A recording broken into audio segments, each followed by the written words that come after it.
Hey, good morning, y'all. Um, so excited about the Lord and all the wonderful things that He's doing right now.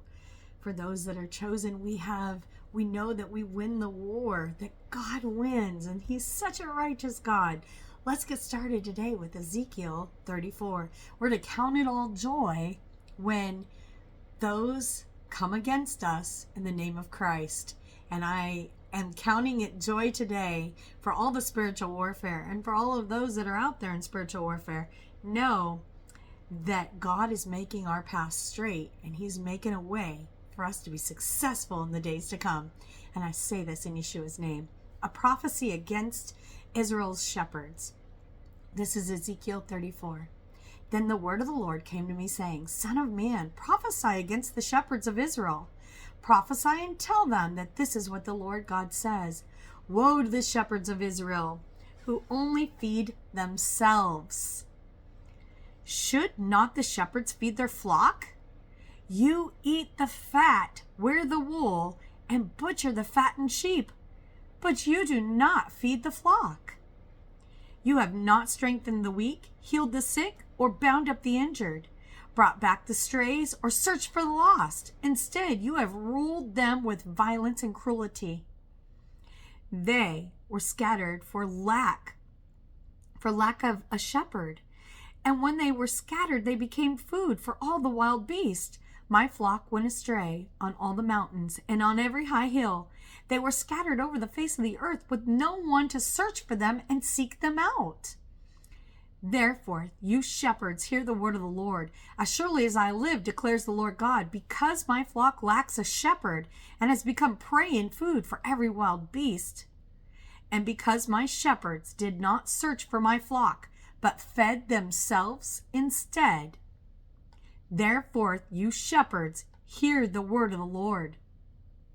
This is what the Lord God says. Behold, I am against the shepherds, and I will demand from them my flock, and remove them from tending the flock, so that they can no longer feed themselves. For I will deliver my flock from their mouths, and it will no longer be food for them. And might I tell you that as I'm listening to this, it is being done right now. God is causing this to happen right now. The Good Shepherd, also found in Psalms 23, 1-6, and John 10, 1-21. For this is what the Lord God says. Behold, I myself will search for my flock and seek them out. As a shepherd looks for his scattered sheep when he is among the flock, so I will look for my flock. I will rescue them from all the places to which they were scattered on the day of clouds and darkness. I will bring them out from the peoples, gather them from the countries, and bring them into their own land. I will feed them on the mountains of Israel, in the ravines, and in all the settlements of the land. I will feed them in good pasture, and the lofty mountains of Israel will be their grazing land. They will lie down in a good grazing land. They will feed in rich pasture on the mountains of Israel. I will tend my flock and make them lie down, declares the Lord God. I will seek the lost, bring back the strays, bind up the broken, and strengthen the weak. But the sleek and strong I will destroy. I will shepherd them with justice. This is what the Lord God says to you, my flock. I will judge between one sheep and another, between the rams and the goats. Is it not enough for you to feed on the good pasture? Might you also trample the rest of the pasture with your feet? Is it not enough for you to drink the clear waters? Must you also muddy the rest with your feet, with your dirty, filthy feet?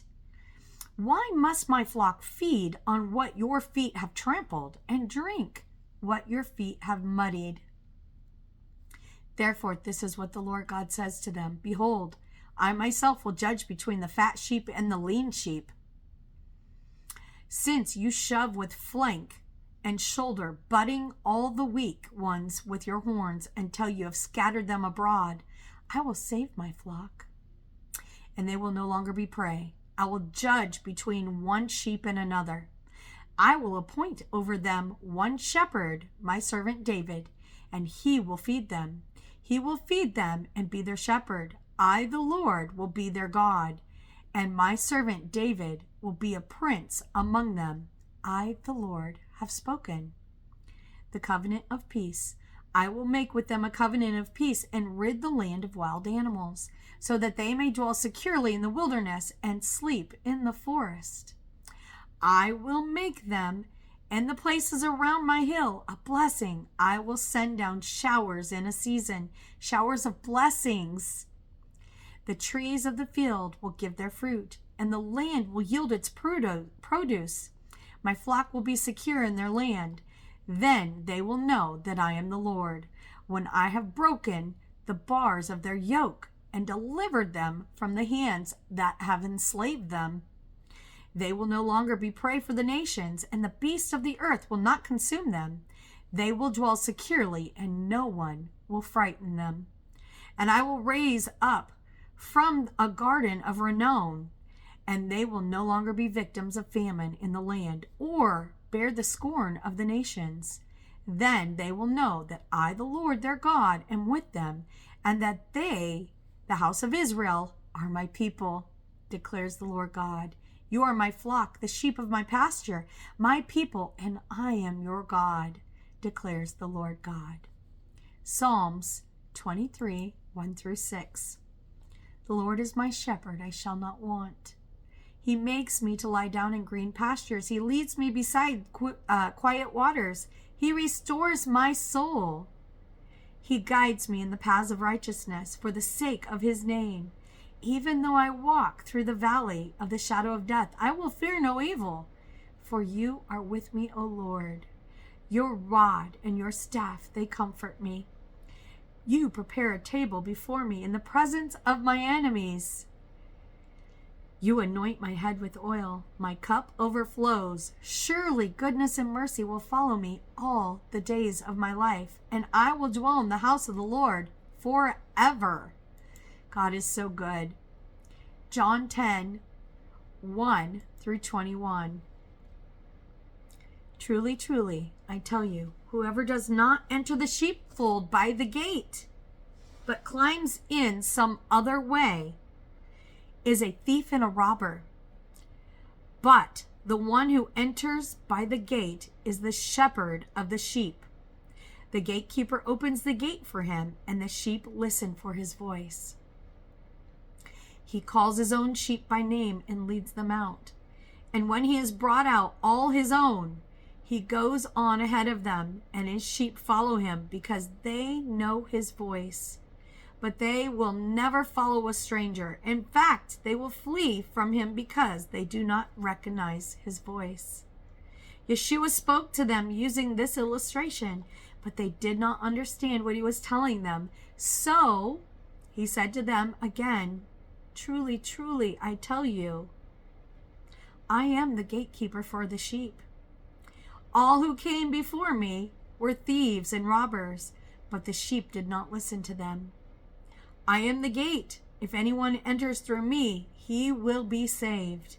He will come in and go out and find pasture. Rest. He'll find rest.